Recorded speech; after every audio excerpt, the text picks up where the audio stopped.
So now they're going to switch and try to play the gender card. The problem is the American public is tired of this class warfare.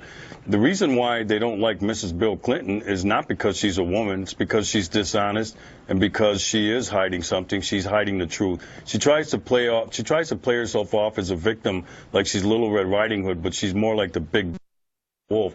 As soon as you turn your back on you, she'll bite you. Now look, this is politics. It's a contact sport. It's not for the faint of heart. My response to what President Obama said is if she can't stand the heat, she should get out of the kitchen. Julie?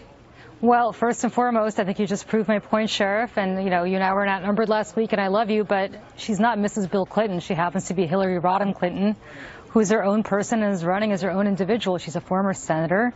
She's a Secretary of State. She's not Mrs. Bill Clinton, and I think you just encapsulated exactly why a lot of women think that it's not my job to give you her bio. It's not her bio, but it's also not your job to assume that she's just a little woman who's married to She has run with that name for a long time. Well, she's run for that name because she happens to be married to the former president, but she's certainly not Mrs. Bill Clinton. She should embrace it. Well, no, she shouldn't embrace it. She should embrace the fact that she's a very accomplished lawyer in her own right, a very accomplished woman in her own right. Let me ask you this, Julie. Let me ask you this. Do you think there's something to the notion that